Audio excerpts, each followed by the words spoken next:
Assalamualaikum and good evening to Dr. Mama and fellow friends. This is our project group controlling the project in brief. Hope you enjoy our show. Introduction.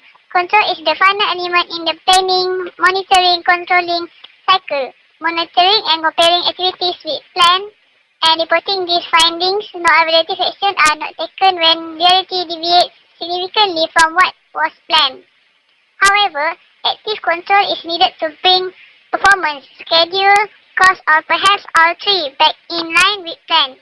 Control is one of the project manager's most difficult tasks, invariably involving both mechanics and human elements. Purpose of control. There are two purposes of control. The first one is conserving the organization's three primary assets, which is physical, human, and financial. Physical asset control. Concern with the maintenance and use of the project's physical assets includes the timing and quality of maintenance being conducted on the assets.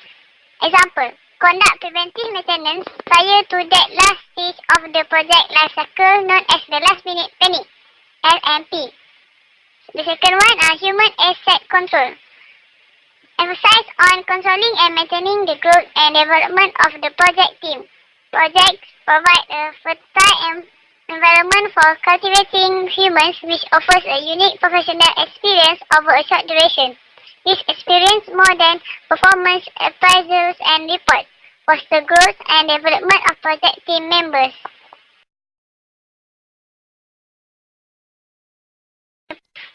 Financial control involves expenditures on the project, including both conservation of financial resource and regulation of resource use. Most accounting tools used for projects are excellent in this area of control: current asset control, project budgets, and capital investment controls, and etc. Cannot ever emphasize the importance of proper conformance to both the organizations and the client's financial control and keeping standards record. The second purpose of control is the regulation of results through the iteration of activities. Use of extensive project control system or project management plan to help produce a successful project.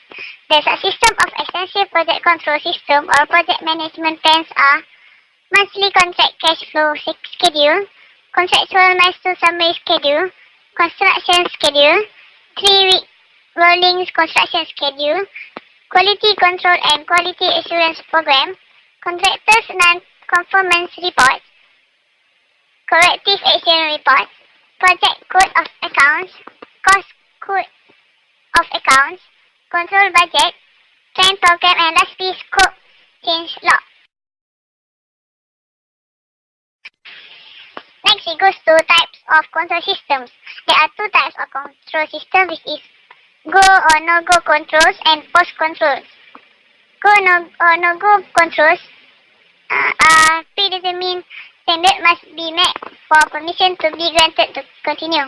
While for post control, done after project completed, and the purpose is to allow future project to learn from past project experience. For tools for controls, there are 6 elements, which is time projection, critical ratio, control chart, benchmarking, earned value analysis, and variance analysis. Scope creep and change control. Scope creep arises quite naturally from both the client as well as the project teams, as new capabilities and needs surface during the course of the project. Rather than trying to ignore or handle change requests on an informal basis, the project manager must anticipate that they will inevitably arise and institute a formal change control system to handle them. There are 5 ways on designing control system. The first one, each control must have a sensor, the duty of which is to measure any aspect of the project's output that one wishes to control. Second, the control system must have a standard for each thing measured. Third, next, the control system needs a comparator, a mechanism that compares the output of the sensor with the standard. Fourth, given the result of the comparison, The control system needs a decision maker to decide if the difference between what the sensor measure and the standard is large enough to warrant attention. The fifth one. The final piece required in a control system is an effector. If the decision maker decides that some action is required to reduce the difference between what the sensor measures and the standard requires, the effector must take some action. It may operate on the input or the process of or both to fix the problem.